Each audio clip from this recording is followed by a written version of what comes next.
Hello everyone, welcome back to Neeraja foods. ఈరోజు మనము గోంగూరతో గోంగూర పచ్చడి ఎలా చేసుకోవాలో చూద్దాం. ఇది అమ్మ చేతితో చేసే గోంగూర పచ్చడి. ఇది చాలా బాగుంటుంది. దీన్ని అమ్మ ఈ విధంగా చేస్తుంది కాబట్టి అది నాకు ఎంతో ఇష్టం. కాబట్టి దీన్ని మీకు కూడా చేసి చూపించాలనే ఉద్దేశంతో ఈ పచ్చడిని మీకు చూపిస్తున్నాను.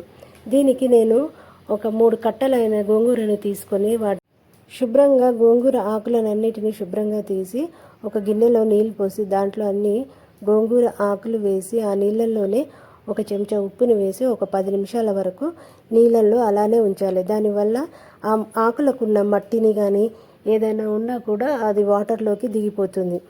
సో ఆ 10 నిమిషాల వరకు గోంగూరని ఇట్లా నీళ్ళల్లో పెట్టి నీళ్ళల్లో ఉంచి వాటిని 1-2 సార్లు వేరే నీళ్ళల్లో ఫ్రెష్ వాటర్లో కడిగి ఒక స్ట్రైనర్లో వేసి పెట్టుకోవాలి. ఆ నీళ్ళన్నీ కూడా వెళ్ళిపోయేలా పెట్టుకొని తర్వాత ఒక పెద్ద సైజు ఉల్లిపాయని తీసుకొని ఇక్కడ నేను చూపిస్తున్న విధంగా సన్నగా కట్ చేసుకోవాలి. అలానే 5 వెల్లుల్లిపాయలను తీసుకొని కచ్చాపచ్చగా దంచి పెట్టుకుంటే తర్వాత స్టవ్ పైన కడాయి పెట్టినాక దాంట్లోనే ఈ గోంగూర మొత్తం వేసి దాంట్లో ఒక చెంచా అంత నూనె పోసుకోవాలి. పోసిన తర్వాత దాంట్లోనే ఒక చెంచా ఉప్పు వేసుకొని మూత పెట్టి ఒక 5-10 నిమిషాల వరకు గోంగూర మొత్తం కూడా దగ్గరికి అయ్యి దాంట్లో ఉన్న వాటర్ అంతా రిలీజ్ అవుతుంది.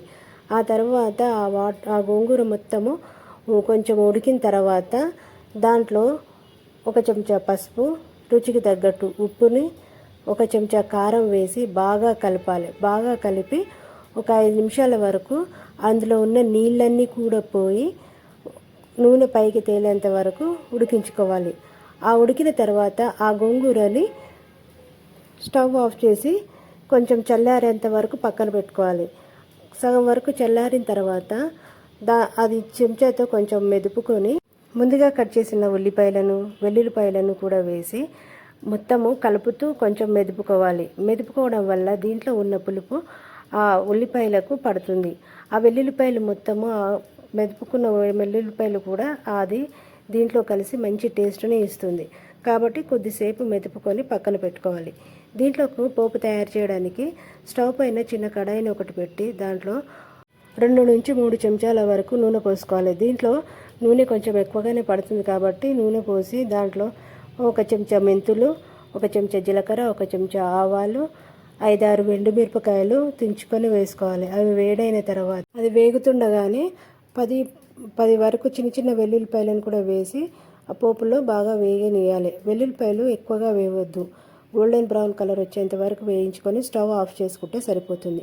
ఆ స్టవ్ ఆఫ్ చేసిన తర్వాత ఆ పోపు కొంచెం చల్లారినాక దాంట్లో జీలకర్ర మెంతుల పొడిని ఒక చిటికెడు వేసుకొని బాగా కలపాలి. ఆ కలిపిన తర్వాత ఆ పోపుని ఇక్కడ చూపిస్తున్న విధంగా ఆ గోంగూరలో మధ్యలో హోల్ చేసి దాంట్లో పోసి మొత్తము మిక్స్ అయ్యేలా కలుపుకోవాలి. మొత్తము మిక్స్ అయిన తర్వాత డిష్ అవుట్ చేసుకుంటే ఎంతో రుచికరమైన గోంగూర పచ్చడి రెడీ.